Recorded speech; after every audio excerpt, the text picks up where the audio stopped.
নমস্কার, শাশ্বতী সিনহা টক্সে আপনাদের সবাইকে স্বাগত। আপনারা শুনছেন তারাশঙ্কর বন্দ্যোপাধ্যায়ের কীর্তিহাটের কর্চা। চতুর্থ খণ্ডের আজ চতুর্থ অধ্যায় শুরু করি। এরই মধ্যে ঘটনাটা ঘটল। চতুর্দশী ভায়োলেটের প্রেমে পড়লেন দেবেশ্বর। কিন্তু দেবেশ্বরকে আড়াল দিয়ে ঢেকে রাখলে ঠাকুরদাসের দ্বিতীয় পক্ষের বড় ছেলে গোপাল। রত্নেশ্বর রায় পত্র লিখে ঠাকুরদাসকে আসবার কথা জানালেন, কিন্তু সে এলো না।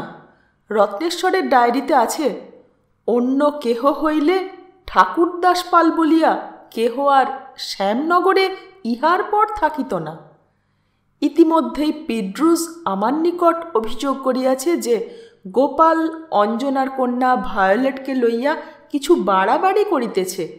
কতদিন হইতে ব্যাপারটা ঘটিয়াছে তাহা সঠিক বলিতে পারিল না, তবে কিছুদিন হইতে, অর্থাৎ এবার গ্রীষ্মের ছুটিতে দেবেশ্বরের সঙ্গে সে এখানে আসিয়া এইরূপ কাণ্ড শুরু করিয়াছে। সুতরাং পিড্রুসকে দিয়া অনায়াসে এই ঘটনা লইয়া ঠাকুরদাসের সঙ্গে ঝগড়া বাঁধিতে পারে। ঠাকুরদাসের সঙ্গে পিড্রুসদের একটা বিবাদ ইতিমধ্যেই জন্মিয়াছে।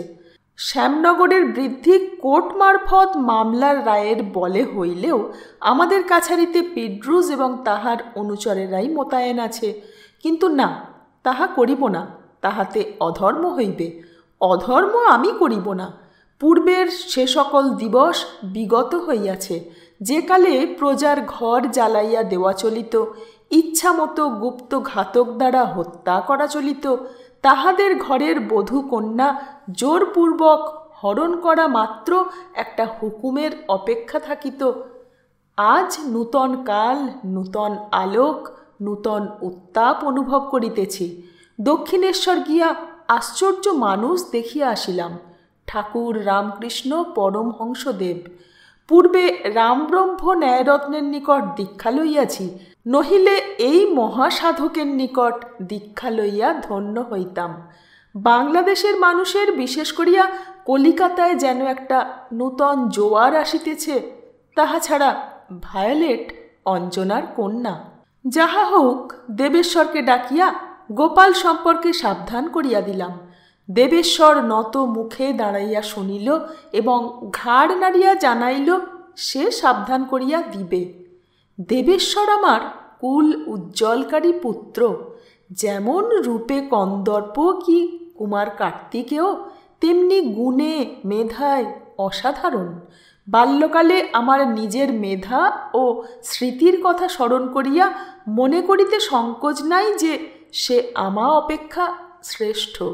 এই সকল লজ্জাকর কথাগুলি সে শুনিল, মাথা হেঁট করিয়াই শুনিল। ক্ষণে ক্ষণে সে লাল হইয়া উঠিতেছিল, কিন্তু আমার মুখের দিকে দৃষ্টি তুলিল না, কোনো প্রশ্ন করিল না। হাঁ, ইহাই তো আভিজাত্য, ইহাই তো শীলতা।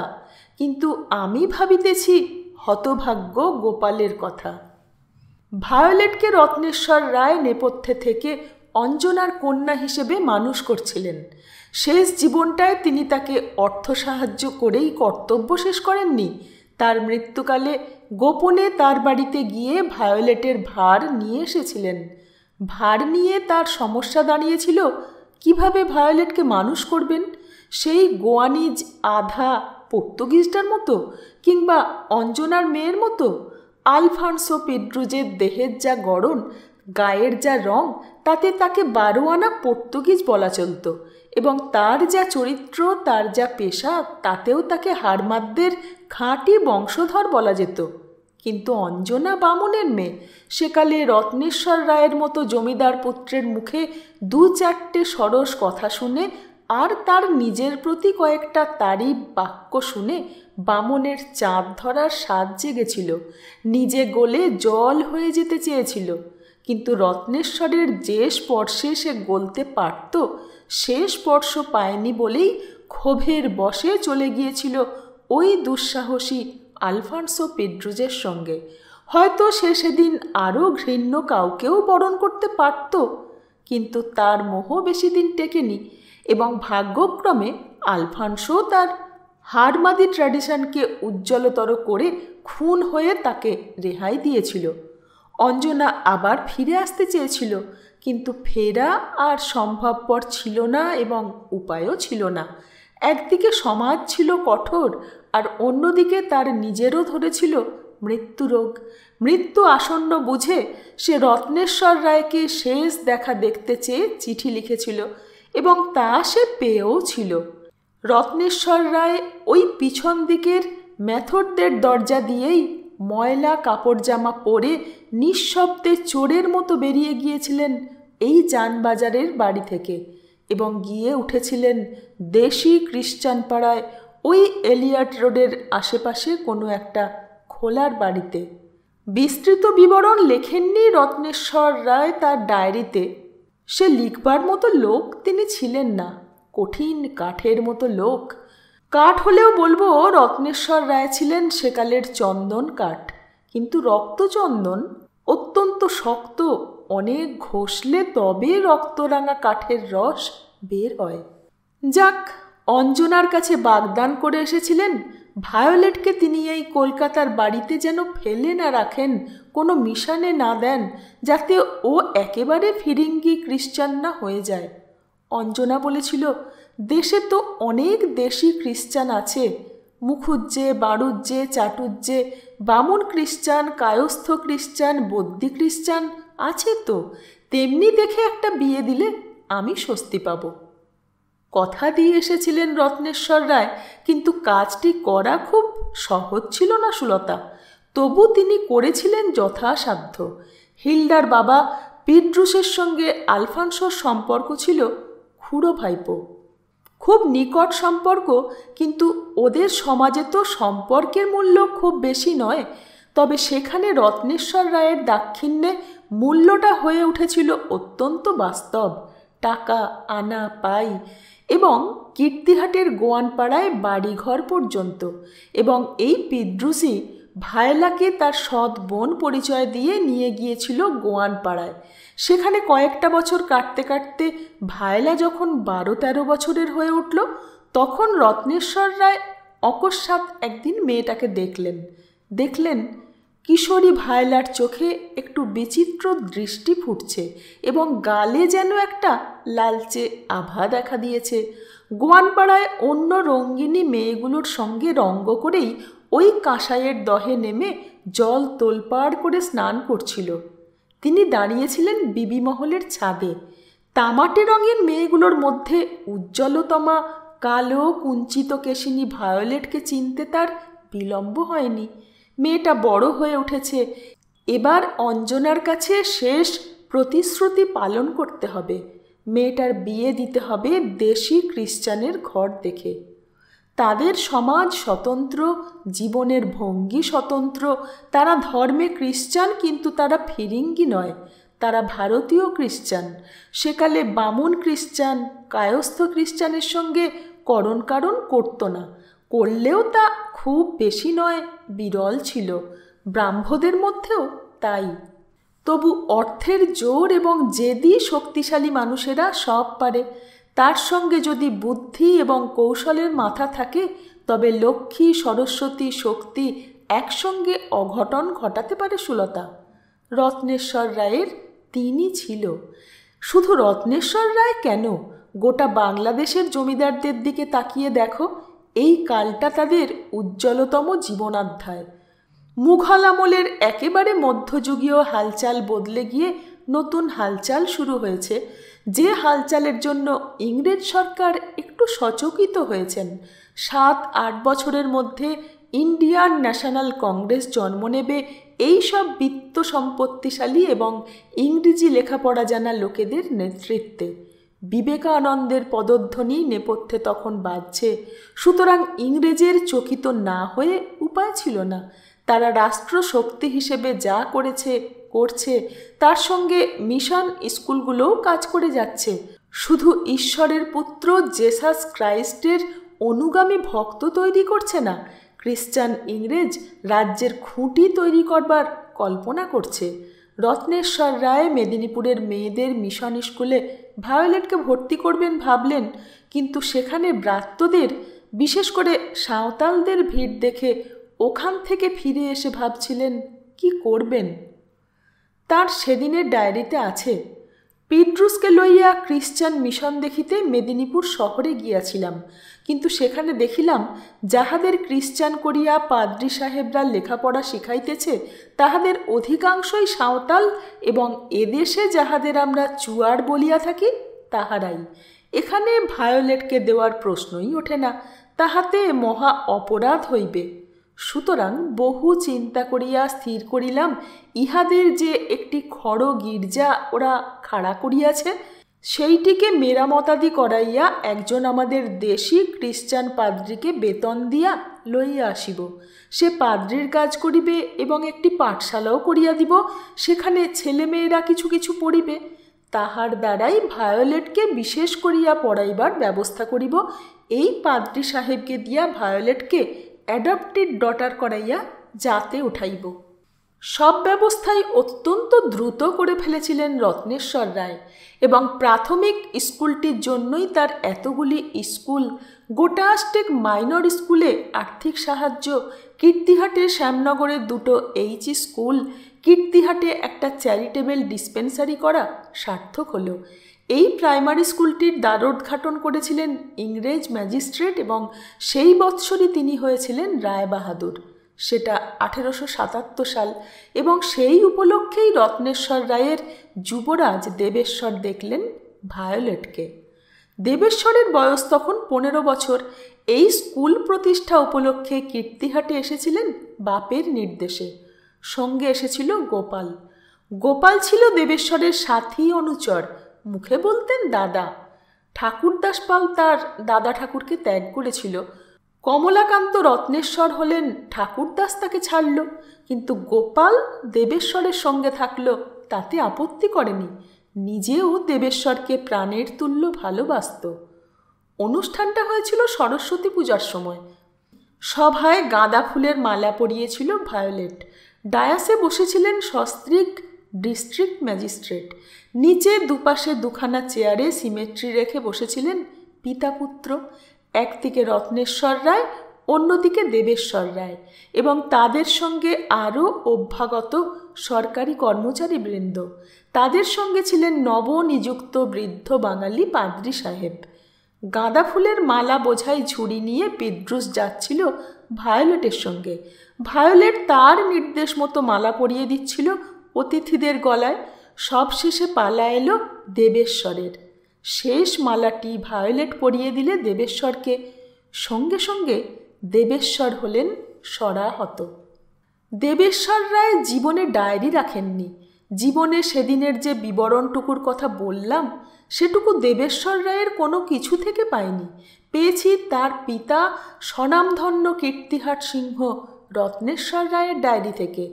ভায়োলেট যখন দেবেশ্বরের গলায় মালা পরায়, তখন ভায়োলেট নিজেই আড়াল করে দেবেশ্বরকে ঢেকে রেখেছিল, এবং নিজে ভায়োলেটও পিছন ফিরেছিল রত্নেশ্বর রায়ের দিকে।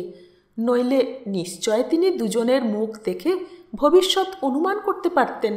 হয়তো সেই দিনই ভায়োলেট দেবেশ্বর রায়ের নাগালের অনেক বাইরে চলে যেত। চোখেও দেখেননি কিছু, কানেও দেবেশ্বর সম্পর্কে কোনো নিন্দার কথা শোনেননি। তিনি যে কঠোর নিষ্ঠায় নিজেকে সংযমের শাসনে শাসিত রেখেছিলেন তা অঞ্জনার বিবরণেই স্পষ্ট। এছাড়াও মধ্যে মধ্যে তার ডায়েরিতে যেসব অকারণ আত্মনির্যাতনের বিবরণ পাওয়া যায় তা পড়ে বিস্মিত হতে হয়, এবং সে বিস্ময় একটা ভয়ে পরিণত হয় সুলতা, যখন জানতে পারি যে কোনো নারীর প্রতি আকর্ষণকে নিঃশেষে মুছে ফেলবার জন্য নিজের অন্তরের কোমলতম অংশের এক টুকরো পর্দা ঝামা দিয়ে অথবা উখা দিয়ে ঘষে তুলে দিতেন। তার অনেক দৃষ্টান্ত আছে, এবং তার থেকে তিনি সম্পত্তি অর্জনের ব্যাপারে যে কত সুবিধা পেয়েছেন তার হিসেবও রায়বাড়ির জবানবন্দির একটা বড় হিসেব। কিন্তু সে কথা থাক, দেবেশ্বর রায়ের কথা বলি। দেবেশ্বর রায় ভায়োলার দেওয়া মালা কণ্ঠে ধারণ করে সরাহত কুরঙ্গের মতো লুটিয়ে পড়লেন। সভা থেকে ফিরে এসে শরীর ভালো নেই বলে শুলেন। ডাক্তার এসে দেখে গেল, বলে গেল সর্দি হয়েছে, বিশেষ কিছু না। কিন্তু দেবেশ্বর রায়ের গোপালদা বুঝেছিল তার রাজা ভাইয়ের কি হয়েছে। গোপাল দেবেশ্বরের থেকে মাস কয়েকের বড়, কিন্তু এসব বিষয়ে দেবেশ্বর থেকে অনেক অভিজ্ঞতা অর্জন করেছে। লেখাপড়ার পালাও সে তখন শেষ করেছে। প্রথমটা কীর্তিহাট এইচই স্কুলে দেবেশ্বর এবং সে দুজনেই পড়ত। অবশ্য দেবেশ্বর পড়ত উঁচু ক্লাসে, সে পড়ত নিচে। তারপর সেকেন্ড ক্লাসে উঠতেই ছেলেকে কলকাতার শিক্ষায় শিক্ষিত করতে রত্নেশ্বর রায় দেবেশ্বরকে কলকাতায় পাঠিয়ে গার্জেন টিউটরের তত্ত্বাবধানে রেখে দিলেন। গোপাল কীর্তিহাটে ফেল করে করে চলে গেল শ্যামনগর। মধ্যে মধ্যে পালিয়ে এসে উঠত কলকাতায় জানবাজারের বাড়িতে তার রাজা ভাইয়ের প্রেমের টানে। কলকাতা দেখে বেড়াতো। এ বিষয়ে ঠাকুরদাস খুব অসুখী ছিল না বা ছেলের উপর অসন্তুষ্ট ছিল না। তার যত কিছু ক্ষোভ অভিমান সব রত্নেশ্বর রায়ের উপর। দেবেশ্বর তার কাছে ছিল সোনার পুতুলের মতো পরম প্রিয়। গোপালের চেয়েও সে বেশি ভালোবাসত দেবেশ্বরকে। দেবেশ্বর ছুটিতে কীর্তিহাট এলে সে এখানে একবার আসত। দেবেশ্বরকে দেখে সমাদর করে বাড়ি ফিরে যেত। রত্নেশ্বর রায়ের সঙ্গে দেখা ইচ্ছে করেই করত না। হয়ে গেলে খুব খাতির করে প্রণাম করে চলে যেত। দাদা ঠাকুর আর বলতো না সে। হুজুরও তার জিভে আসতো না। সে বলতো প্রভু। বলতো প্রভুর শরীর মেজাজ ভালো আছে, এবং নগদ 1 টাকা সেলামি দিয়ে প্রণাম করত। রত্নেশ্বর রায় গম্ভীরভাবেই জবাব দিতেন। তিনি অবশ্য তুই বলেই কথা বলতেন এবং কাছারিতে রোকা দিতেন ঠাকুরদাস পালের বিদায় খরচ। সেটায় প্রতিবারই কাপড় চাদরের ব্যবস্থা থাকত। ঠাকুরদাস অমান্য করে ফিরিয়ে দিত না, নিত, কিন্তু সে কাপড় চাদর নিয়ে সে কীর্তিহাটের সীমানা পার হতো না, কাউকে না কাউকে বিলিয়ে দিয়ে যেত। গোপালকে বলতো, আমার সোনা বাবার কাছে আছিস, আমি খুশি আছি। এখানে তো কিছু হলো না, তা সোনা বাবার কাছে কলকাতায় থেকে চোখল মুখল হ, কিছু মিছু কর। বুঝলি, এখানকার চাষবাস আছে, সে কুলকম্মে তো এখনো একা আমাকেই কুলোয় না, তার মধ্যে তুই আর মাথা গলিয়ে করবি কি? ওখানে থাকলে আমি নিশ্চিন্ত থাকি, বুঝলি। বিরোধ বা মান অভিমান সত্ত্বেও দুই পিতা যেমন পুত্রদের সম্পর্কে নিশ্চিন্ত ছিলেন, পুত্রেরাও তেমনি পরস্পরকে ভালোবেসেছিল এবং পরস্পরের প্রতি নির্ভরশীল হয়ে উঠেছিল। গোপাল তখন তরিবৎ করে দেবু ভাইকে সিদ্ধির শরবত থেকে আরম্ভ করে বছরখানেক দেড়েকের মধ্যেই হুইস্কির গেলাস সোডা মিশিয়ে যথাসময়ে জোগাতে শুরু করেছে। তখন একটা হুইস্কি ছিল OHMS অন হিজ ম্যাজেস্টির সার্ভিস। তার বোতল কিনে এনে গোপাল নিজের বাক্সে পুরে রাখত। সকালবেলা থেকে গার্জেন টিউটরের কাছে দেবেশ্বর একরকম ছিলেন, স্কুলে ছিলেন আর এক রকম। গার্জেন টিউটরের কাছে যা, তার সঙ্গে একটুখানি আমিরি চাল যোগ হতো। রবীন্দ্রনাথের 16 বছর বয়সের ছবি আছে, দেখেছ কিনা জানি না, জরির টুপি, আচকান, পায়জামা পরা ছবি। সেটা তখন উঠি উঠি করছে, তার জায়গায় কোঁচানো কাপড়, সিল্কের পাঞ্জাবি চলিত হচ্ছে। সেই পোশাক পরে দেবেশ্বর রায় কম্পাসের বগি গাড়ি অর্থাৎ 1 ঘোড়া টানা বগি গাড়িতে স্কুলে যেতেন। বিকেল থেকে রাত্রি 10টা পর্যন্ত আবার গার্জেন টিউটরের অধীনে। দেবেশ্বর রায় শান্ত, বুদ্ধিমান, ধীর, স্কুলে ক্লাসের প্রথম 2 জনের মধ্যে একজন। টিউটর ছাত্রের উজ্জ্বল ভবিষ্যৎ রচনা করেন। 10টার পর দেবেশ্বরের ছুটি হয়। দেবেশ্বর কোনো একটা রাগিনী ভাঁজতে ভাঁজতে বার্নিশ করা চটি টানতে টানতে উপরে এসে ঘরে বসে ডাকেন, গোপালদা রে। কি রাজা ভাই? বড্ড তেষ্টা পেয়েছে গোপালদা।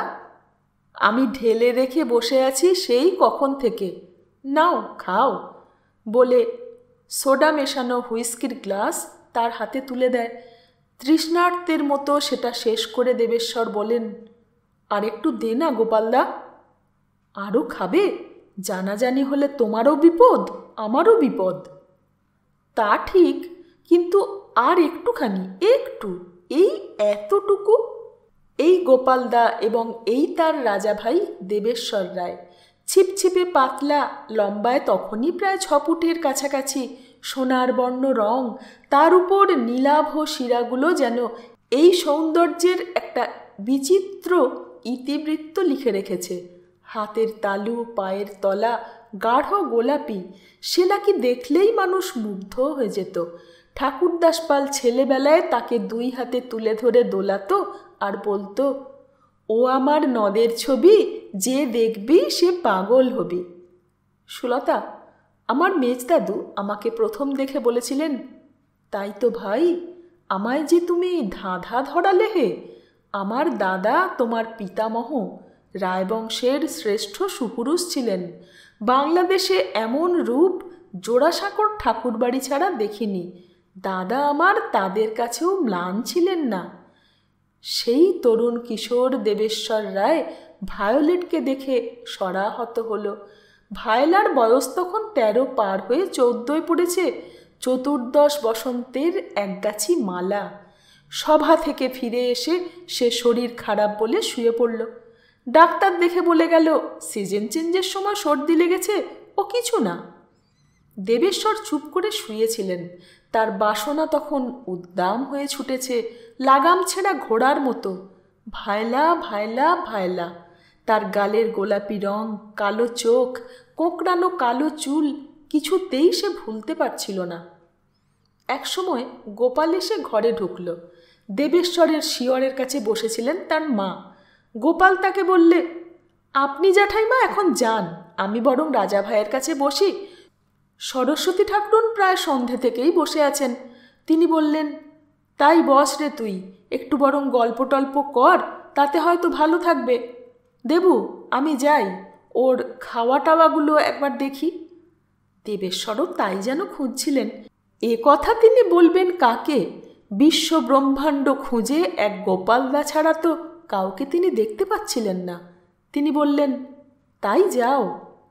সরস্বতী বৌরানী চলে যেতেই গোপাল দরজার পাল্লা দুটো ভেজিয়ে দিয়ে ফিরে কাছে এসে খাটের বিছানার উপর কনুই দুটো রেখে ঝুঁকে পড়ে বললে, সাহেবদের জন্যে আনা 1 বোতল শ্যাম্পেন বাগিয়েছি রাজা ভাই, কিন্তু কি হলো বলো তো? বলতে লজ্জা পেয়েছিলেন দেবেশ্বর।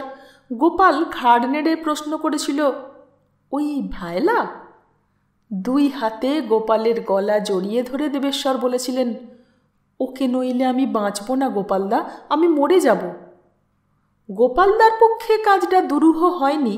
সেকালটায় অবশ্য ধনীর পক্ষে মুগ্ধা দরিদ্র কন্যাকে আয়ত্ত করা কোনো বড় অপমানের মধ্যেই গণ্য ছিল না। তবে বর্ণভেদে, অর্থাৎ জাতের উঁচু নিচু ভেদে একটু আধটু তফাৎ হতো, নিশ্চয়ই হতো।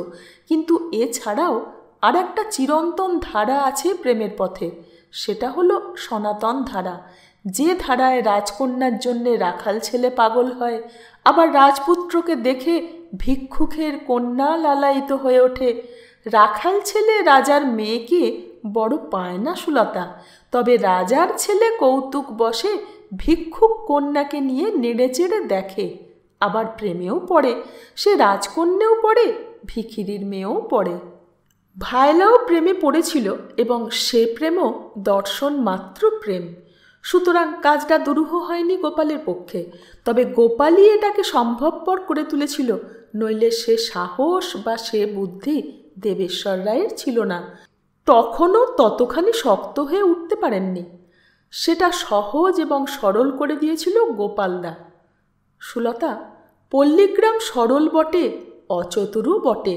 শহরের মতো জটিল নয় এ কথা নিশ্চয়, কিন্তু জীবনের বৃন্দাবনে জটিলা কুটিলা বৃন্দা সেখানেও আছে, আজও আছে। সেকালে আরও অনেক বেশি ছিল। যে আমলের কথা বলছি, সে আমলে ধনী জমিদারদের এবং উচ্চবর্ণের এসব ক্ষেত্রে অন্যায় করবার একটা বেআইনি আইন থানার দারোগাদের ঘুষ দেওয়ার মতো জানাশোনাভাবেই চলিত ছিল। এতে কেউ মনে কিছু করত না। হয়তো ঘৃণা একটু করত, ঠাট্টা একটু আধটু করত, বেশি হলে একটা সামাজিক আন্দোলন হতো, তাতে যৎকিঞ্চিৎ কাঞ্চনমূল্য ব্রাহ্মণকে দিলেই মাপ হয়ে যেত। এবং গ্রামের যারা দুষ্ট দুর্দান্ত প্রকৃতির, তাদের হয়তো কিঞ্চিৎ দিতে হতো। এটা অবশ্য উচ্চবর্ণের সাধারণ জনের পক্ষে, কিন্তু জমিদার বা ধনশক্তির অধীশ্বরের মান্য আলাদা। তার লোকের সঙ্গে বা তার বাড়ির মুখে কোনো রমণী যদি গভীর রাত্রে পথ ধরত, তবে এই দুষ্টেরা সসম্ভ্রমে সরে যেত। কীর্তিহাটে এটি কিন্তু ছিল না।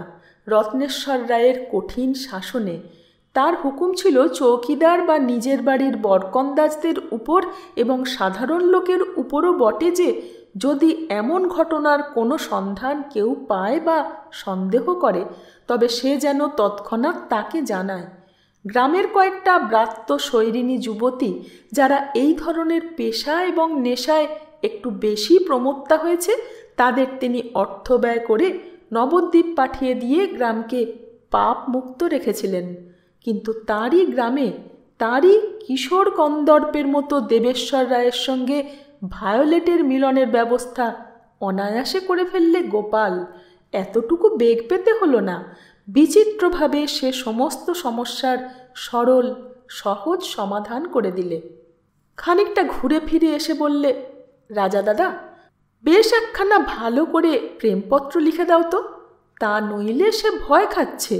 আমি বলে পাঠিয়েছিলাম, মেয়েটা শুনে কেঁদেছে, কিন্তু তারপরই বলেছে ও যদি মিছে করে বলে বাবুর নাম করে আমাকে ডেকে নিয়ে গিয়ে। বুঝেছ? তুমি রাজা দাদা একখানা চিঠি লেখো, বেশ ভালো করে চিঠি লেখো। আমি ভালোবাসি, আমি ভালোবাসি ভাইলা, তোমাকে নইলে আমার দুনিয়া অন্ধকার, আমার বুক হু হু করছে, এইসব আর কি। তুমি তো লেখাপড়া জানো ভালো, আমার মতো তো নও। বাগিয়ে লেখো, বুঝেছ? তার আগে দাঁড়াও, বোতলটা খুলি, খানিকটা শ্যাম্পেন খেয়ে নাও, বুঝেছ? ব্রেন একেবারে খুলে যাবে। সুলতা তার মুখের দিকে বক্র দৃষ্টিতে তাকিয়েছিল। শুধু তাই নয়, সে দৃষ্টি তীক্ষ্ণ এবং খানিকটা রুক্ষও বটে।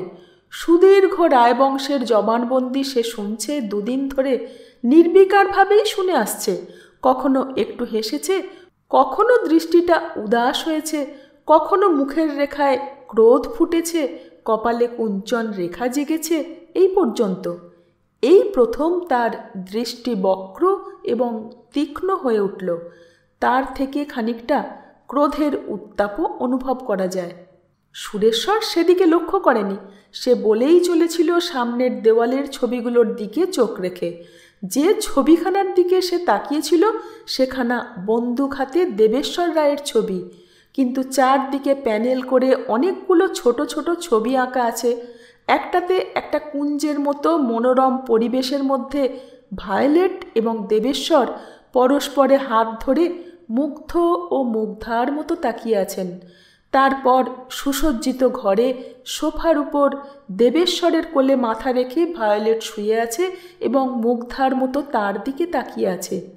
একটাতে দেবেশ্বর এক মনে চিঠি লিখছেন, কিন্তু প্রত্যেক ছবিতেই গোপাল পাল উঁকি মারছে। সুলতা সুরেশ্বরকে বাধা দিয়ে বলে উঠল, তুমি থামো সুরেশ্বর। তার কণ্ঠস্বর শুনে এবার চমকে উঠল সুরেশ্বর। চকিত এবং বিস্মিত দৃষ্টিতে সে সুলতার দিকে মুখ ফিরিয়ে প্রশ্নের সুরেই বললে, কি হলো সুলতা? গম্ভীরভাবেই সুলতা বললে, তুমি ভুলে যাচ্ছ যে গোপাল পাল আমার ঠাকুরদার কাকা। তার সম্পর্কে যেভাবে উক্তি করছো তাতে আমি ঠিক স্বস্তি বোধ করছি না। সেকাল হলে হয়তো সহ্য করতে হতো, কিন্তু কাল অনেকটা বদলেছে। কি বলছো এসব তুমি? কিছুক্ষণ সুলতার মুখের দিকে তাকিয়ে সুরেশ্বর বললে, তোমার কথা শুনে ভারী ভালো লাগলো সুলতা। কথাটা আমার মনে ছিল, ভুলে আমি যাইনি, এবং তার সম্পর্কে বানিয়েও কিছু বলিনি আমি। এ সমস্ত বৃত্তান্ত আমি চিঠিপত্রের মধ্যে থেকে সংগ্রহ করেছি। চিঠিপত্র? এসব বৃত্তান্ত কে কাকে চিঠিতে লিখেছেন বা লিখতে পারেন সুরেশ্বর? তিনি দেবেশ্বর রায় সুলতা। কাকে লিখেছিলেন তিনি এসব কথা? তার পিতৃদেব, যিনি সাধারণের কাছে সিংহ ছিলেন, তাকেই লিখেছিলেন। তিনি বাবাকে লিখেছিলেন এইসব কথা? হ্যাঁ, সব কথা। তবে অবশ্যই লেখার ভঙ্গিটা একটু স্বতন্ত্র ছিল। এ আর কতটা স্বতন্ত্র হতে পারে সুরেশ্বর? অনেক অনেক। সত্যকে যখন নির্ভয়ে কেউ প্রকাশ করে তখন সেই সত্যই তাকে প্রকাশের ভাষা জুগিয়ে দেয়। এসব চিঠিপত্রের কতক ছিল অন্নপূর্ণার মার কাছে, যা তাকে লেখা, এবং কিছু ছিল বিমলাকান্তের কাছে, যা রত্নেশ্বর রায় পাঠিয়েছিলেন তার কাছে, এবং কতক পেয়েছি এই অতি সঞ্চয়ী আশ্চর্য শৃঙ্খলা এবং সত্যবাদী রত্নেশ্বর রায়ের দপ্তর থেকে। তুমি পড়ে দেখতে পারো। তবে যে ক্ষেত্রে কথাটা তোমার গায়ে বা মনে আঘাত দিয়েছে সেক্ষেত্রে বলার ভঙ্গির দোষ আমারই হয়েছে। দেবেশ্বর রায় যা লিখেছিলেন সেইখানটাই তোমাকে আগে শোনাই। তিনি লিখেছেন, সেই সভাস্থলে ভায়োলেট যখন আমার গলদেশে মাল্য পরাইয়া দিল তখন তাহার গাল দুটিতে রক্তিমাভা ফুটিয়া উঠিল, চক্ষুদ্বয় আনত হইল, আমার বক্ষ অভ্যন্তরে যেন মৃদঙ্গ ধ্বনির মতো ধ্বনি উঠিতেছিল। আমি কম্পিত হইতেছিলাম, সেও কম্পিত হইতেছিল, এবং তখন হইতেই মনে হইল এই ভায়োলেটই আমার জন্ম জন্মান্তরের স্ত্রী বা প্রিয়তমা। তাহাকে নহিলে আমি বাঁচিব না। তাই বাড়ি আসিয়া উদ্বিগ্ন উদ্বেগপূর্ণ হৃদয়ে অসুস্থের মতো শয়ন করিয়া রহিলাম। কোনো কিছুই ভালো লাগিতেছিল না। রায়বংশের উত্তরাধিকারিত্ব নহে, গোটা সংসারের আর কোনো জন আমার কেহ নহে, শুধু ওই ভায়োলেট। তাহার জন্য আমি সবই ত্যাগ করিতে পারি। মাতা আমার শিয়রে গোপালদাকে বসাইয়া আপনার খাওয়া দাওয়ার ব্যবস্থা করিতে গেলেন। গোপালদা এক বোতল শ্যাম্পেন চুরি করিয়া সরাইয়াছিল সাহেবদের জন্য আনিত সামগ্রী হইতে। সে আমাকে তাহাই খাওয়াইল। অদ্য আর কোনো কথাই গোপন করিব না। আমি বৎসরখানেক অবধি মদ্যপান করিতেছি। গোপালদা কখনোই কোনো অন্যায় আমাকে শিক্ষা দেয় নাই। আমি প্রলুব্ধ হইয়া যে অন্যায় করিতে চাহিয়াছি তাহাতে সে আমাকে আনন্দিত এবং খুশি করিতে প্রাণপণ করিয়া আমার অভিলাষ পূর্ণ করিয়াছে। ভায়োলেটের ক্ষেত্রেও তাহাই হইল। আমি শ্যাম্পেন পান করিয়া সকল সংকোচ এবং সকল লজ্জা শরম অতিক্রম করিয়া বলিলাম, গোপালদা, আমি ওই ভায়োলেটকে ভালোবাসিয়াছি। উহার জন্য আমার চিত্ত অধীর হইয়া উঠিয়াছে। আমার জীবন মিথ্যা মনে হইতেছে। উহাকে না পাইলে আমি বাঁচিব না, আমি আত্মহত্যা করিব। গোপালদা আমার জন্য সব করিতে পারে, প্রাণটাও দিতে পারে বলিয়া জানিতাম। সে তৎক্ষণাৎ বলিল, তাহার জন্য চিন্তা তুমি করিও না, আমি ইহার ব্যবস্থা অবিলম্বে করিতেছি। পরদিন সকাল হইতে সে বাহির হইল এবং বেলা দ্বীপ্রহর সময় ফিরিয়া আসিয়া কহিল, রাজা দাদা, তোমার পছন্দ আছে, তোমার চক্ষু আছে, তুমি সত্য সত্যই দেবেশ্বর। সে কন্যাটি অপর গোয়ান কন্যার মতো নহে এবং সে সত্যই তোমাকে মনে মনে পতিরূপে বরণ করিয়াছে। আমি একজন দূতীকে তাহার নিকট পাঠাইয়াছিলাম। অর্থের কথায় অতিশয় ক্রুদ্ধা হইয়াছে। সে অর্থ চায় না, সে নিজেকে বিক্রয় করিবে না, একমাত্র ভালোবাসার জন্য নিজেকে সমর্পণ করিবে। কিন্তু সন্দেহ করিতেছে যে তোমার নাম করিয়া দূতী তাহাকে লইয়া গিয়া অন্য কাহাকেও সমর্পণ করিবে, অথবা তুমি তাহাকে উপভোগের কারণে লইয়া গিয়া কয়েকদিনের পর উচ্ছিষ্টের মতো পরিত্যাগ করিবে।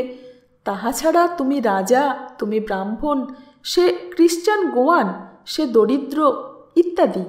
অতএব তুমি তাহাকে একখানি পত্র লিখিয়া দাও, খুব ভালো করিয়া লেখো, লেখো তুমি তাহাকে ভালোবাসো, তুমি তাহাকে জীবনে পরিত্যাগ করিবে না। দেখো, জমিদার ধনির ছেলেদের কত রক্ষিতা ইত্যাদি থাকে।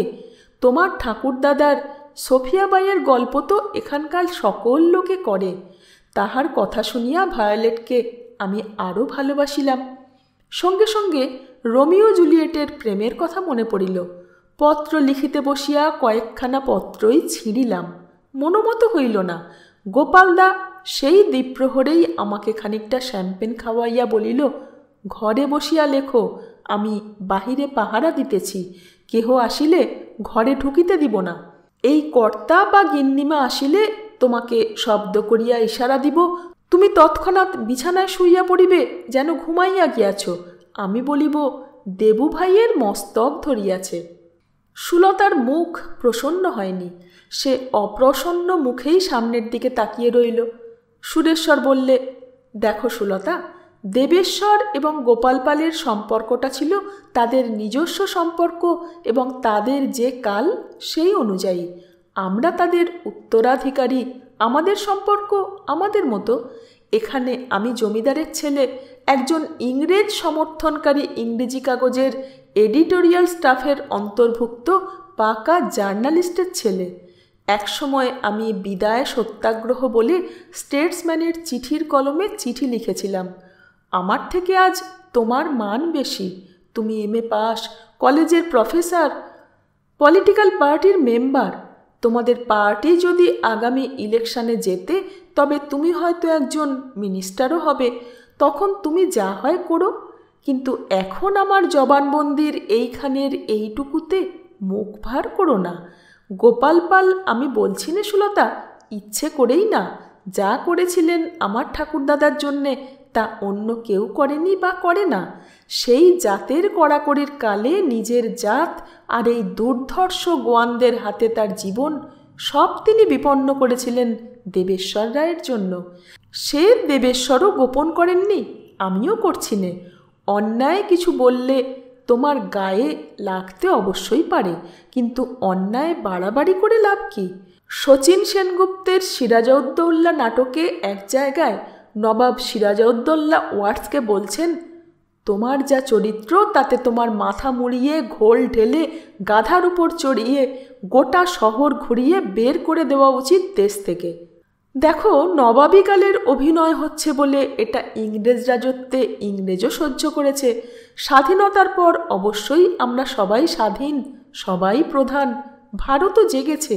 কিন্তু জেগেছে বলে এমন অসহিষ্ণু হয়েও না। আমি তোমাকে বলছি, হলপ করেই বলছি, যা বলবো তাতে দেবেশ্বর রায় থেকে গোপাল পাল এবং তার বাপ ঠাকুরদাস পালই বড় হয়ে গেছেন রায়বাবুদের চেয়ে। শুধু চুপ করে শোনো। দেবেশ্বর রায় পত্র লিখে দিয়েছিলেন গোপালদার হাতে এবং পরের দিন দিনের বেলা গোপালদা বলেছিলেন, চলো আমার সঙ্গে, বন্দুক নাও, শিকার করতে যাচ্ছ বুঝলে। ভায়লা আসবে ওই সিদ্ধেশ্বরী তলার জঙ্গলে। ওখানে তো গোয়ান টোয়ানরা কেউ আসে না, বারণ আছে। ওখানে একটা ভাঙা পোড়ো বাড়ির মতো আছে, কে একজন তান্ত্রিক থাকতো একজন যোগিনী নিয়ে। সেই বাড়িটা আমি পরিষ্কার ঝরিষ্কার করিয়ে রেখেছি। ভায়লাকে সিদ্ধেশ্বরী মায়ের কবচ বলে একটা কবচ পাঠিয়ে দিয়েছি, বলেছি এই কবচ পড়লে কোনো ভয় নেই। সে নিয়েছে কবচ, ঠিক আসবে। সুরেশ্বর হঠাৎ চুপ করে গেল। তারপর ঘাড় নেড়ে হয় আক্ষেপ বা ব্যঙ্গ করে বললে, এ সেই শ্যামাকান্তের ভাঙা ঘর। সে ঘরে মনোহরা যোগিনী বলে ব্রাত্য মেয়েটাকে নিয়ে সে বামাচারী সাধনা বা সাধনার নামে কদাচার ব্যভিচার যা বলো তাই করেছিল। এ ঘরে লোকজন ঢুকতো না। প্রথম ছিল একটা ছিটে বেড়ার ঘর, তারপর শ্যামাকান্তের পর সোমেশ্বর রায় কিছুদিন ওই মনোহরা মেয়েটাকে নিয়ে ওখানে যেতেন। তখন কাদা দিয়ে পাকা ইট গেঁথে একখানা ঘর তৈরি করিয়েছিলেন এবং সাধনার শিমুল গাছটির তলাটাও সুন্দর করে দিয়েছিলেন। বীরেশ্বর রায় ঘরখানাকে ভেঙে ফেলতে ইচ্ছে করেও পারেননি। সোমেশ্বর রায়ের যে দলিল তাতে এই ঘর এবং সিদ্ধেশ্বরী তলা রক্ষণাবেক্ষণের ব্যবস্থা করা ছিল। ভবানীর পরিচয় এবং শ্যামাকান্তের জীবনের বিচিত্র কথা জানার পর বীরেশ্বর রায় ওই শিমুলতলা এবং ওই ঘরখানাকে মেরামত করিয়ে শ্যামাকান্তের মৃত্যুদিনে পূজার ব্যবস্থা করেছিলেন। সেও তিনি দলিলভুক্ত করে তার জন্য আর্থিক সংস্থান করে দিয়ে গেছেন। সে সংস্থান আজও বজায় আছে, কিন্তু কোনো অনুষ্ঠান আজ আর হয় না। তার জন্য রায়বংশের কেউই চিন্তিত নয়। সিদ্ধেশ্বরী তলার সিদ্ধাসনের কোনো গৌরব, কোনো পবিত্রতাই ছিল না। আমি সেখানে একটা কিছু করে এসেছি, সে যথাসময়ে বলবো সুলতা।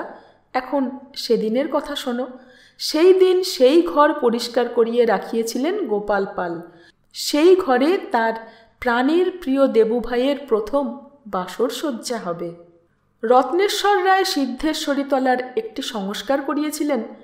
তিনি একটা গণ্ডি এঁকে দিয়েছিলেন চারিদিকে, মধ্যে মধ্যে এক একটা পিপে গেঁথে দিয়ে বলে গিয়েছিলেন, এর ভিতরে যেন কোনো গোয়ান বা কোনো ব্রাত্য প্রবেশ না করে। এর বাইরে একটা জায়গা ছিল, সেটা রত্নেশ্বর রায়ই তৈরি করে দিয়েছিলেন।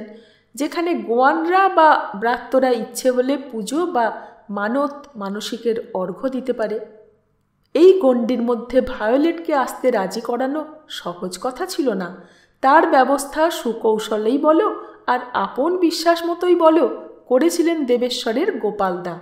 প্রথম পাঠিয়েছিলেন সিদ্ধেশ্বরীর কবচ, তাই গলায় ঝুলিয়ে প্রেমমুগ্ধা কিশোরী ভায়োলেট সে এসে দাঁড়িয়েছিল ওই গণ্ডির প্রান্তে।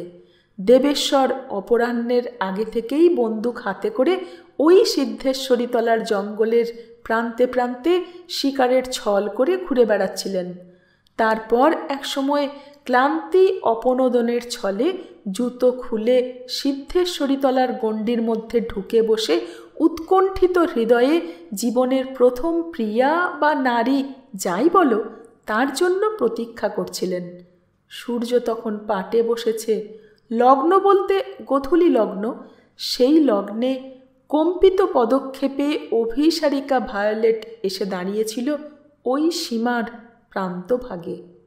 দেবেশ্বরও কম্পিত পদক্ষেপে এসে দাঁড়িয়ে তার হাত ধরেছিলেন। দেবেশ্বর রায়ের গোপালদা দিয়েছিলেন নববিধান।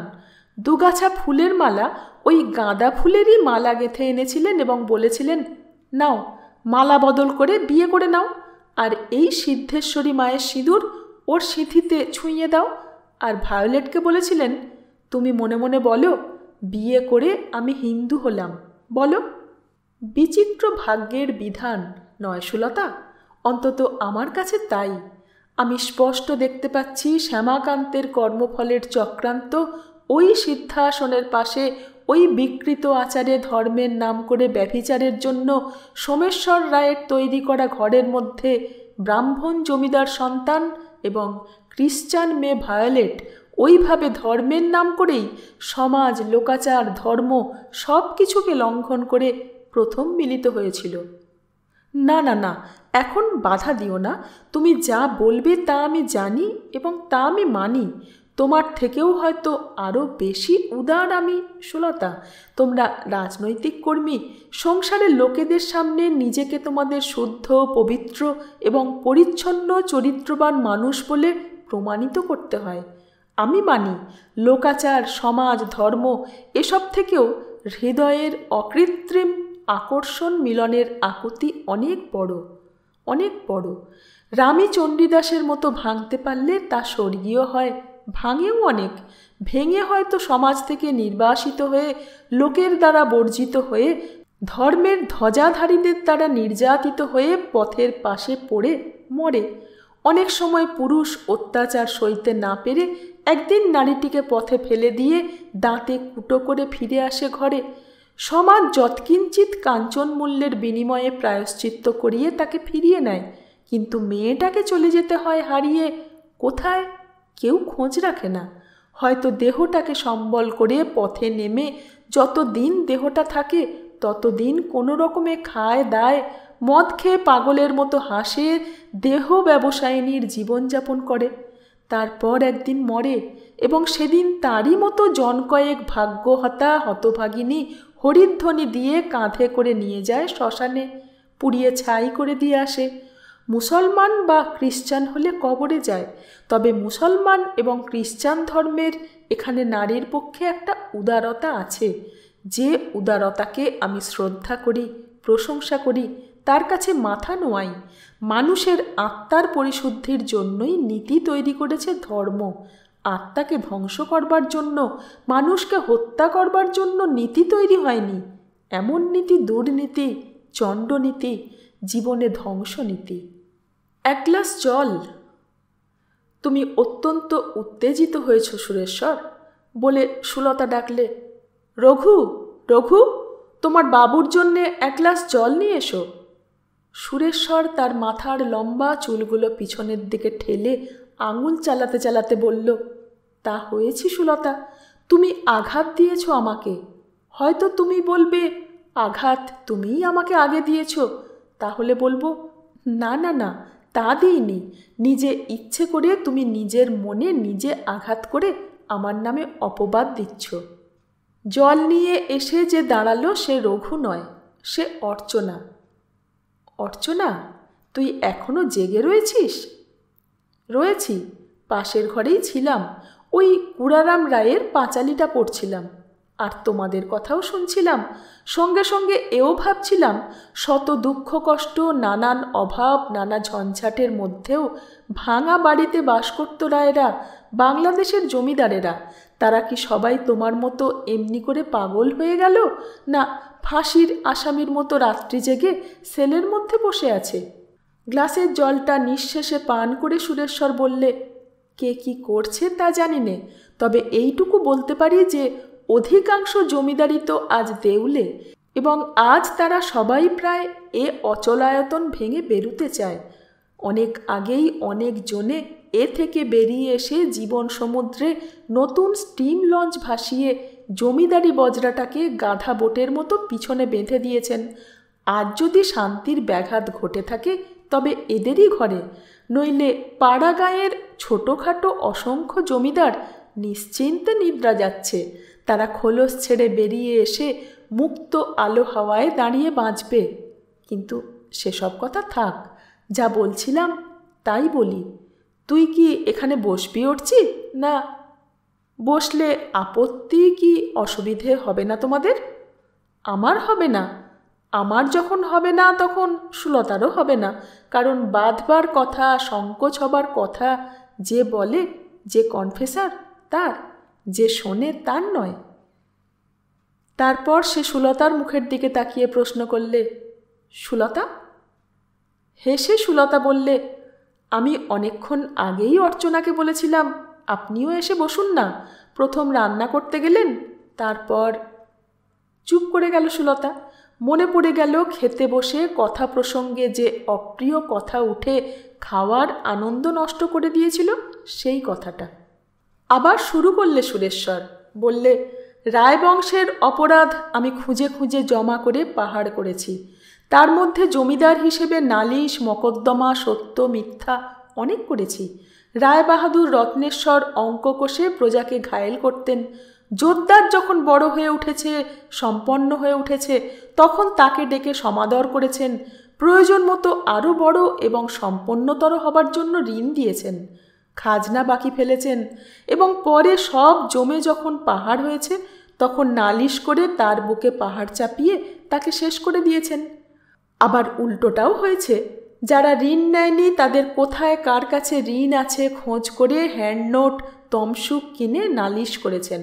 জিতেছেন সর্বত্র তা নয়, বহু ক্ষেত্রেই হেরেছেন, কিন্তু হেরেও তো তিনি হারতেন না। মুন্সেফ কোর্টে হেরে সাব জজ কোর্ট, জজ কোর্ট, সেখান থেকে হাইকোর্টে আপিল করতে করতে এগিয়ে চলেছেন। পিছনে পিছনে প্রজাকে হাঁটতে হয় বাধ্য হয়ে। ক্লান্ত পদক্ষেপে নিঃস্ব এবং রিক্ত অবস্থায় হয়তো হাইকোর্ট থেকেও জয়োধ্বজা হয়ে বাড়ি আস্তে আস্তে ভেঙে পড়ে গেছে। এমন অনেক অনেক আছে। এদের দেনা শোধ করা আজ আর রায়বংশের কারোর পক্ষে সম্ভবপর নয়, সর্বশান্ত হয়েও নয়। কিন্তু রায়বাহাদুর রত্নেশ্বর থেকে দেবেশ্বর রায় পর্যন্ত সারা জীবন অবনত মস্তকে ঠাকুরদাস পাল আর গোপাল দাস পালের ঋণ ভালোবাসা স্বীকার করে গেছেন। আমি তাও জানি, এবং তোমার সঙ্গে গোপাল দাস পালের সম্পর্কও জানি। সে মনে রেখেই আমার মন্তব্য করে রেখেছি। আজ যদি গোপাল দাস পাল এসে আবির্ভূত হন এখানে, তবে তোমার কথায় প্রতিবাদ করেই বলবেন, তুই জানিস নে সুলতা, দেবু রাজা ভাই আমার কি ছিল আর আমি তার কি ছিলাম। সে আমার জন্য কি করেছে তা তুই জানিস নে, আর দেবু রাজা ভাই যে কি মানুষ ছিল তাও তুই জানিস নে। তুই চুপ কর। সুলতা হেসে বললে, বেশ, তাই মেনে নিলাম। বলো তোমার কথা। হ্যাঁ, দেবেশ্বর রায়, 16 বছরের দেবেশ্বর রায় বিচিত্রভাবে এই শ্যামাকান্তির সিদ্ধাসনে সিদ্ধেশ্বরী তলায়, যেখানে তিনি তার জীবনের অভিশপ্ত নারী সাধনা আরম্ভ করেছিলেন, সেইখানেই পাতলেন জীবনের প্রথম বাসর। মিলিত হলেন প্রথম এক খ্রিশ্চান কুমারীর সঙ্গে। খ্রিশ্চান কুমারী অঞ্জনার কন্যা। রায়বাহাদুর রত্নেশ্বর অঞ্জনার প্রতি তার গোপন প্রেমের ঋণ শোধের অভিপ্রায়ে কদিন আগে চার্চের সংস্কার করে স্কুল প্রতিষ্ঠা করেছেন তাকে শিক্ষিত করে তুলবেন বলে। একটি কুমার এবং কুমারীর সে বাসর সন্ধ্যার কথা উচ্চ থাক, তা কল্পনা করবারও আমার অধিকার নেই। দেবেশ্বর রায় যে পত্রে এসব কথা নির্ভয়ে দ্বিধাহীন চিত্তে তার বাঘের মতো বাপকে খুলে লিখেছেন, তাতে শুধু ওই কথাটুকুই আছে। সেদিন সন্ধ্যায় গোপালদার ব্যবস্থায় আমরা উভয়ে ওই গৃহের মধ্যে মিলিত হলাম এবং ইহার পর অসুখের অজুহাতে যে কয়েকদিনই ওখানে থাকিয়াছি নিত্যই নিয়মিতভাবে মিলিত হইতাম। গোপাল দাদার ব্যবস্থা মতো সময়টা পরিবর্তিত হইত, কোনোদিন সন্ধ্যায়, কোনোদিন দ্বীপ্রহরে, কোনোদিন বা গভীর রাত্রে সেখানে যাইতাম। ভায়োলেটও আসিত। আমরা সর্বপ্রকারে পরস্পরের নিকট প্রতিশ্রুতিবদ্ধ হইয়া গভীর ভালোবাসায় আবদ্ধ হইলাম। 16 বছরের এক ধনীপুত্র এবং এক চতুর্দশী খ্রিস্টান কন্যা, অর্ধশ্বেতাঙ্গিনী, দরিদ্র, অসহায়, অনাথ অবস্থা বৈগুণ্যে বাংলাদেশের পল্লীতে প্রায় দেশীয় খ্রিস্টানদের সঙ্গে বাস করে। কথাটা গোপন ছিল না, থাকবার কথা নয়, কিন্তু দেবেশ্বরের গোপালদা দেবেশ্বরকে এমনভাবে নিজের আড়ালে ঢেকে রেখেছিলেন যে কানাঘুষোই উঠেছিল কদিনে, সেটার মধ্যে দেবেশ্বরকে কেউ ধরাছোঁয়ার মধ্যে পায়নি, পেয়েছিল গোপালকেই। কিন্তু গোপাল দাসকেও রত্নেশ্বর রায় কম ভালোবাসতেন না, তার কাছে সে কম প্রশ্রয় পেত না। দেবেশ্বরের সে সঙ্গী ছিল, যা দেবেশ্বর খেয়েছে সেও তাই খেয়েছে। পরের কথাটা ঠিক বলতে পারবো না, তবে গোপাল দাস সে আমলে যে জামা কাপড় পরেছে তা অন্তত ঠাকুরদাস পালের জোগাবার সাধ্য ছিল না। ঠাকুরদাস রত্নেশ্বর রায়ের ছেলেবেলার আদরে ঠাকুরা, তার প্রাণ রক্ষাকর্তার ছেলে সে, তার দ্বিতীয় বিবাহ হয়েছে তার বিবাহের সঙ্গে, তাকে তিনি ভালোবাসতেন, কিন্তু তার সৎকর্মে বিরুদ্ধাচরণের জন্য তিনি তার উপর বিরূপ হয়েছিলেন। ঠাকুরদাসের ঘি দিয়ে ভাজ নিমের পাত, নিম না ছাড়েন আপন জাত, এই কটু কথা তার কানে গিয়েছে, তিনি সহ্য করেছেন। তিনি তাকে ডেকে পাঠিয়েছেন, সে আসেনি, তাও তিনি কিছু বলেননি, মনের ক্ষোভ মনেই চেপে রেখেছিলেন। কিন্তু তার জন্য গোপালের উপর বিরূপ কোনো দিন হননি তিনি। তার পরিচয় রায় বংশের জমা খরচের খাতার মধ্যে আছে, চিঠিপত্রের মধ্যেও আছে। বিরূপ হলেন এইবার। পিড্রুস এসে জানালে গোপাল দাস তাদের পাড়ায় ঘোরাফেরা করে, তার ভাবভঙ্গি দেখে লোকে তার সঙ্গে ভায়োলেটের নাম জড়িয়ে 5 কথা বলছে। ভায়োলেট পিড্রুসের নিজের কেউ নয়, তবু সে তার সম্পর্কিত কাকা আলফান্সোর মেয়ে। তার উপর খোদ রায় হুজুর তার ভার নিয়েছেন, তার জন্য এত করছেন। পাদ্রী সাহেব এনে স্কুল বসিয়েছিলেন, তার পিছনে গোপাল লেগেছে, এ নালিশ সে জানিয়ে যাচ্ছে। কথাটা নিয়ে ভাবছিলেন রত্নেশ্বর রায়, কিন্তু খুব বেশি কিছু একটা করেননি। শুধু কলকাতার নায়েবকে লিখে দিয়েছিলেন, গোপালের উপর কিঞ্চিত লক্ষ্য রাখা প্রয়োজন, তাহার স্বভাব চরিত্র মন্দ হইতেছে কিনা এ বিষয়ে তীক্ষ্ণ দৃষ্টি রাখিবেন এবং তাহাকে বলিবেন, এখানে তাহার নামে কিছু মন্দ কথা লোকে আমার নিকট বলিয়াছে, আমি তাহা বিশ্বাস করি নাই, তবে তাহার সাবধান হওয়া উচিত বলিয়াই আমি তাহাকে নির্দেশ দিতেছি। এদিকে নবীন দুটি প্রাণ পরস্পরের জন্য ব্যাকুল হয়ে উঠেছিল, এত ব্যাকুল যে অদর্শন আর সহ্য হচ্ছিল না।